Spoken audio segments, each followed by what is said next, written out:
Welcome back. Agencies pooling resources together to save money and work more efficiently is a key element of the president's management agenda.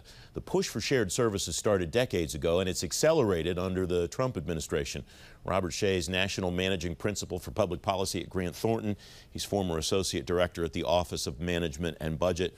Robert, welcome. It's good to see you. You have an up-close look at what is going on with two of the administration's shared services efforts.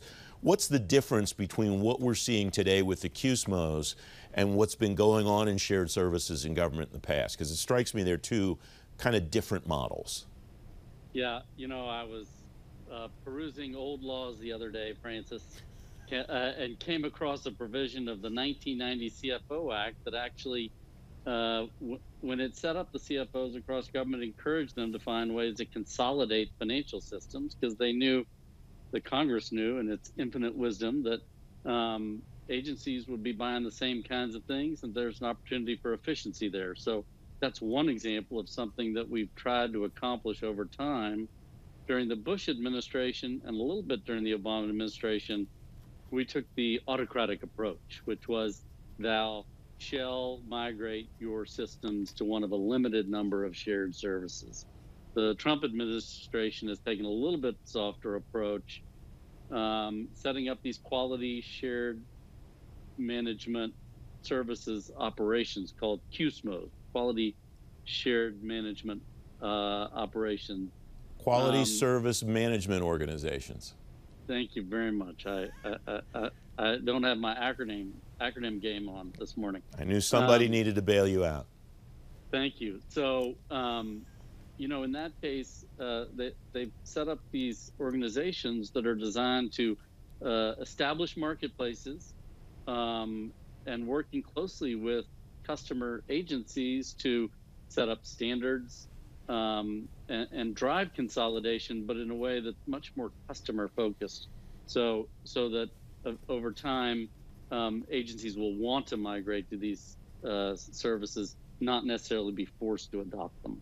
Is that the main difference between what you've seen in the past? National Business Center at Interior has done a lot of business for agencies and government over the years, but is that customer focus, that customer experience piece of what the QSMOs are trying to do, the main difference in what you see? I'm not implying that NBC didn't do that, but there never seemed to be a big motivation on the part of the agencies, even when you told them they had to go and work through those organizations.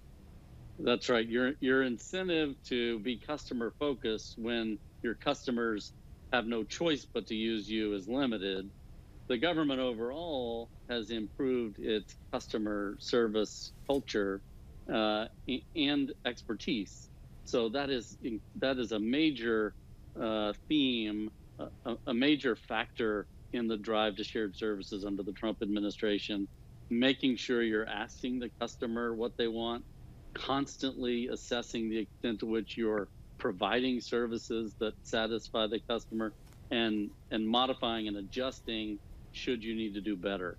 That constant feedback loop is a major part of the QSMO initiative. I want to shift gears because another issue I know you're paying attention to is the Pandemic Response Accountability Committee and the way that it's examining waste, fraud, and abuse in the CARES Act. What is your sense of what's different about what the PRAC is doing compared to, for example, Special Inspector General for the Troubled Asset Relief Program, SIGTARP, or the RAT Board, the various other organizations that have had oversight over these large amounts of money that the government pays out in benefits? What's different about what the PRAC is doing compared to those other efforts? Well, I think one of the things you'll recall, Francis, is during the Recovery Act, there was an enormous focus on accountability and an agreement among all parties that we need to ensure to protect against waste, fraud, and abuse. In this case, programs have been established so quickly, and the amounts of money we're talking about are so much more massive than anything the government's ever handled in the past. And the programs don't have a lot of guardrails. The Recovery Act was spending money through existing programs, and it made a big deal that every expenditure was going to be transparently reported and that we would take every effort to minimize waste, fraud, and abuse.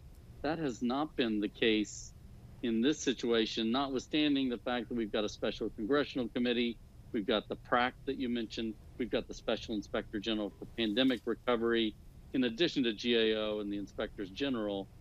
You know, this lack of an accountability focus, all these myriad accountability institutions trying to get at the same thing means we don't necessarily have as coordinated approach as we should, and we're seeing the result of that. The amount of fraud already detected is massive, hundreds of millions of dollars in suspected fraud or potential duplicative payments.